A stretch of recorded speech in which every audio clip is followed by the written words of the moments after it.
เวลามันเกิดเรื่องมาแล้วมันติดป้ายใส่รถติดป้ายปลอมใส่ไม่ใช่กาฟองหน้าผู้ชายจะค้นบอกล่ะตัวคนเดียวในรถลงมาปืนจีบ่เขาไปลงไปอยู่เทิงรถลงไปขี้น้อยยกไม่ได้เอาเลยสุรขี่รถไปแล้วค่ะรถอันนั้นบ่จีว่าจีให้ขึ้นรถบ่รู้เขาขี่เป็ดทิ้งหัวรถเขาเนาะเห็นข้างแม่บอกลูกเขาไม่ได้มาร ถตู้เดินบดับตายบอกรถพีโก้เขาไอ้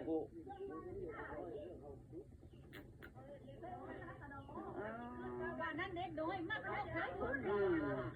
อยู่แต่ท้องนาคนบอกเข้ามาแต่เรื่องน้ำโคลนบุกแล้วโคลนบุกมันก็บ่ได้ลืมนั่นก็มาก็ฮอดคุณก็เรียนไปหาคนไทยได้ไงผมเนี่ยไปหาคนไทยฮะผมต้าเลยวิ่งรุนแรงท่านนี่ก็วิ่งไปหาคนไทยเข้าไว้มันสะบัดขนาดนี้มันจะตาแดงอะมันยานมันเส้นแหะซื้อแต่มันไปตามทางตรงมันอยู่กับเซ็ตอะไรอันนี้มันแหะมันเข้าบริยิงหมดแหะไปทางตรงนี้บ้านนี่ก็เข้าบ้าน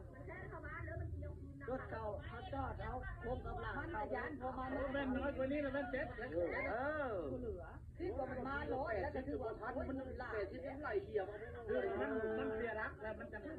โค้งมันมีโทรศัพท์มันขึ้นรถใหญ่เราขึ้นรถน้อยแล้วยาวไปทางกันไปได้พวกนี้ออกมาก้อนเลยบ้านออกมาก้อนเลยครับไม่น่าป่าบริเวณเขาเลยรถมาเจ้าแรกมาก่อนจะเห็นอยู่บนรถบ่เขาเลยพวกนี้ละมาก้อนอะไรมารับรังครับทางโบเห็นหรอแล้วก็เห็นมาต่อคดีโบเห็นมีแต่คนเลยว่าเขาให้ลาเขาก้อนแล้วมารับรังแพ้ทางหลังมาจะคนแต่ในรถเห็นผู้เดียวเหรอในรถมาจะคนในรถเห็นผู้เดียวในรถผู้เดียวลงมาจี้เจ้ากับผู้เดียวอยู่ในรถไข่แหวนนอกนะเบาแล้วจี้จะถึงรถมันบริลงมาสามพวกคู่อะไรที่ซึ้งกันเหรอโอ้หลายคนมาลักษณะคือแบบโยมก็ไม่ต้องมาดูเราปิดว่า